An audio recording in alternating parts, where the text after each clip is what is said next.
Hello everyone and welcome back to the Great Book of Grudges. My name is Nathan and it's been a long time since we've done a mod review, but since I've taken a little bit of a break and obviously we had to focus on Thrones of Decay for a while, there have been some really interesting mods popping up on the workshop, with one being the Sect of Akhalee. This is a mod by Savente and Paul Janan, who you know from various other mods that I've featured on this channel, so it's already going to look pretty good. And as you can tell, yeah, it's an Ishi theme too. Now, this faction will be playing inside of the Kingdoms of Ind. We'll talk about that in just one second. As you can see, the character is super cool, a very Indish take of the Keeper of Secrets, and yeah, there's a lot more to go for it. Let's go with the faction and lord effects first. Access to blessed Pavatadar units through rituals. Unit ability, the Way of Akali for all armies. Can gain devotees after winning battles. Upkeep minus 40% for devoted Marauders of Slaanesh. This would be for your faction. And then finally, Lord effects, we've got recruit rank plus 3 for devoted Rajput warriors in Lord's army. Devotees gained plus 30% after winning a battle with your legendary lord. And speed plus 10% for infantry units in Lord's army, making them super fast. Now, you might be wondering, well, how am I going to play with an Ind faction when Ind isn't open? Well, this mod is specifically for Immortal Empires Expanded, which increases the map size quite dramatically, so you'll have access to Ind, Kuresh, Nippon, the Lost Isles of Elephas, and obviously a new chunk of land up in the north there, just to kind of fix up the the Chaos Wastes. It actually does make the game a lot better for certain races, even the vanilla ones, so it does add a lot of variety. All the mods, like for example Immortal Empires, can be found on the side of the mod page, which is linked in the description below. Believe me, after playing with Immortal Empires Expanded, it does make it quite tough to go back to vanilla Immortal Empires, that's for sure. But yeah, this will also give you some fun movement down there to attack Grand Cafe, to move on to other territories, because you know, after playing Immortal Empires for pretty much what, a year it's been out now, it can get a little stale, and obviously these areas aren't open officially yet. Let's talk about our legendary lord. You see she's a Keeper of Secrets, very much like Nakari, but she's also a spellcaster, which adds in some fun stuff there, because she's quite fast to move around. She has a unique skill line as every other legendary lord, which focuses around just pretty much buffing up your troops sometimes, and yeah, pretty much just getting devotees. It's focused on being aggressive. You're going to be very aggressive with this campaign. You can also remove the upkeep for the special new units by 12% for all armies faction-wide and give them some ward save. Also, the most important thing is if you like the Slaanesh campaign but don't want to deal with the elves all the time, because it can get a little bit tough, yeah, this one might be here for you. Her stats are pretty good. Keep in mind that she is still going to be pretty squishy until you get her up and running, but yeah. And she's got a unique item too, which will allow her to get bleeding attacks, heavy bleeding attacks, for your Lord's army. Overall, it's a pretty interesting take on a Keeper of Secrets and the Slaanesh corruption in other portions of the world. It'll be very noticeable as we start going through the motions of this campaign. So as it's a Slaanesh faction, it's got all the regular mechanics as all others. The only difference here is you've got the addition of rights, which you might remember from Warhammer 2. It's a long lost mechanic at this point, only for the Warhammer 2 races. But yeah, this will allow you to get some bonuses for your armies, all armies as you can see, extra spell resistance, melee attack, loads of different things. But it'll also unlock a bunch of new units for you, so you'll be getting these naturally, because you're going to want these buffs anyway. You have to spend money, by the way, and obviously devotees, and there is a cooldown, but it's something that happens pretty fast. You won't really notice it being a bit of an issue. Now, there are some other units that you will be getting access to. We'll showcase them a little bit later, but construction remains the same as the Slaanesh faction. There's been a few changes here and there to make sure that you're using more of the Indish troops. So your standard one where your Marauders are, your Warriors of Chaos have been moved to the same area as the Soul Grinder. You'll still be able to get them, don't get me wrong, but it's more focusing on the Indish troops or Indian troops. It's been said both ways in Warhammer Fantasy lore before, and they perform pretty well, so don't you worry about that. One thing that you'll have to notice is that your vanilla troops actually look very different, and this is because they have been reskinned too to focus around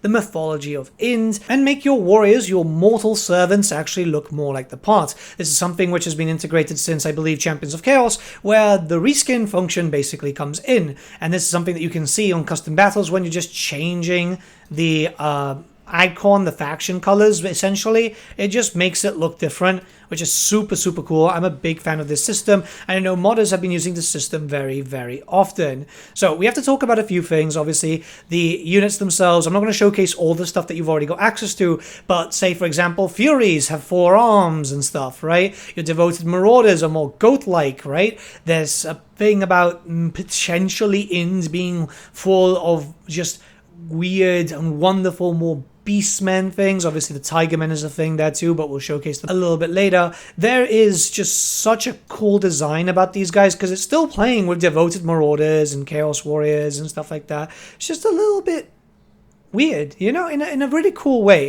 It even changes the demons too, so the Fiends of Sinesh and obviously the Demonettes look a tad more bestial than they normally do. And I imagine that the modders use the idea of, well, demons don't actually look like that. The thing is, we don't know what a demonette truly looks like, or a bloodletter, or any demon for that matter. They present themselves in very different ways. So I kind of like this interpretation of how they would look like if they were more older themed, I guess, and just a bit more going into the mythology of different parts of the world, because it definitely adds in a lot more flavor.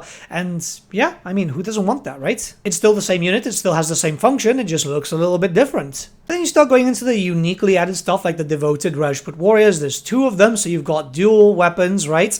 Or you've got the sword and shield. They look super cool. I imagine that the idea here was just to have, you know, a new type of warrior, which was themed in the geographic place of the faction. And I really do like that because, well, yeah, you know, there's loads of different types of Chaos Warriors, there's loads of different types of Chaos Cults. It's about time that we started seeing that. So it's great to see a modder's interpretation of that, because we'll never see that officially. Keep that in mind. We will never see this officially. Games Workshop have tried to do that with Age of Sigmar, where they tried to add in loads of different Chaos Cults, and, you know, that was the whole thing with Warcry, and that looks like it's being squatted, which is a massive shame. But, yeah, you know, that's Games Workshop. That's how they always work. But we can start looking towards some other cool units here. So, for example, the Tigermen. These guys are more chaotic themed. Everything here has, like, really cool theming to it, and it just makes it look really, really interesting. I imagine that it's using a mixture of Skinwolves and possibly Trolls. It moves around fairly well. Like, the animations look pretty good. The creatures look freaking awesome. That's all I can really say, because yeah, it's really cool, man. More Rajputs coming in with great weapons. What you will have noticed here is a bunch of these units also have a effect that's always working. The more damage that they do, the more damage that they'll start doing extra, but they'll be weaker in defense. So this is going to be a proper Soneshi faction where it's glass cannon-y. And yeah, I mean, glass cannon fits very well. It's how the Chaos Warriors of Sonesh were too. The designs are so incredibly unique. I'd love to just pick the brains of modders when it comes to this type of stuff, because it's so cool how you see these things coming into effect, especially when you start going into, like, for example, these guys, right? It's clear that it's using the Celestial Dragons, but this is another demonic entity trooper, which moves around fairly quickly, you know, armor-piercing, anti-large, causes terror. Sinesh could do a little bit more anti-large, so this does help out. Well, some later game anti-large, better yet said. It's the interpretation of new demonic stuff, essentially, which is something that even Games Workshop haven't given to us in... God, I don't want to even think on how long it's been since Games Workshop implemented new demons into the settings. And no, before someone comments it, the demonette doing the harp situation, that's not a new demon, that's just like a terrain feature. Devatas are really, really cool. So 4-armed demonic ladies who move around fairly quickly, actually. Very good at killing off infantry, armor-piercing melee. They've got the musk, they've got anti-infantry trait too. They really know how to do some damage. I love the look. I love the look. It's just so impressive. You can use them alongside fiends, and you basically get 2 really fast-moving demonic entities of Sinesh in a monstrous infantry type of size, which is just going to really rip apart the enemies. Or if you want something single entity style, you can use the Asura, which is using the base of the Gorgon, just kind of shrunk down. It's supposed to be more like a monstrous infantry type thing. It's not that big, and yeah, I mean, it's super cool. The design is nightmare fuel. I love it. It's so cool. Again, frenzy and stuff like that, so it does a lot of damage. This guy gets even stronger as he starts taking more damage, because he'll get increased speed, he'll get damage resistance, and also melee attack, making him an absolute terror on the battlefield, which again is what people want. You know, you want some nice infantry, single entity monster who is just gonna look the part but also do the part. And before we actually jump into the next part, I mean, let's look at the Legendary Lord, right? Just pure nightmare fuel. I love it. It's like you can't see eyes, you've got multiple arms, everything is kind of bloody. It's just so cool. It's just so cool. This is a great interpretation of it. Essentially is a keeper of secrets. I love the idea of this because, again, demons do vary. It's a big shame, like, for example, that we don't have one way to represent the older version of the Keeper of Secrets. Instead, we use the more modern model that was used for Age of Sigmar rather than the one that was used for Warhammer Fantasy, despite the fact that the old one was featured in the trailer. Campaign-wise, it's pretty fun. Playing an Ind is quite a different start. Obviously, there's a lot of different characters that you'll see here. If you decide to use, say, for example, the Legendary Characters mod, which fleshes out the world a lot more. It's got like 100 playable characters now. And we'll be doing like a bit of a roundup on like the best mods very, very soon on the channel. But yeah, it's a great start. You'll be fighting against some Dark Elves, so you're already going to be in for an interesting push because you'll be dealing with Black Ark Corsairs, for example, and you're completely surrounded. You've got some dwarfs that don't like you. Obviously, at the top, you've got some ogres in the Mountains of Heaven because, you know, there's no Monkey King just yet. If you move down into the south, you're going to be dealing with a lot of different factions. If you've got legendary characters on, you'll be fighting a Khorne faction, I believe, in Ind also, so that's going to be, you know, a proper matchup. Up north, you've got all the Grand Cafe. Sometimes I have noticed that with Immortal Empires Expanded, you do get everyone's favorite Kroxigor Nakai coming down and doing some damage here too. So you're going to be fighting a lot of variety, which is quite important. It's something that I do dislike a little bit about the Nakari campaign is you're an Elf 1, and it's just high elves, and high elves until you start pissing off the Bretonians for pretty much just existing.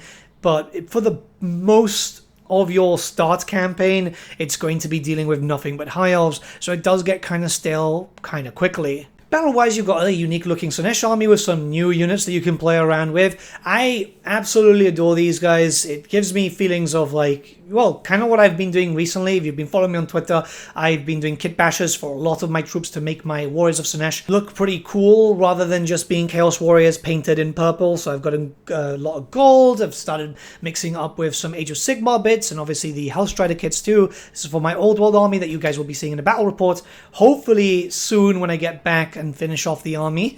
So when someone brings in their own interpretation of how a unit would look if they were from here, how would demons look if they were seen by different people, that's honestly something that I can really appreciate, and I really like seeing these monsters move around and do just so much damage. It's really cool. The animations look great, the Tigermen look great. I can't wait to see what's being done. Obviously, this isn't an Ind faction. It's just like a Chaos Ind faction in a sense. We know that there are some modders working on Ind. You never know when that will pop up.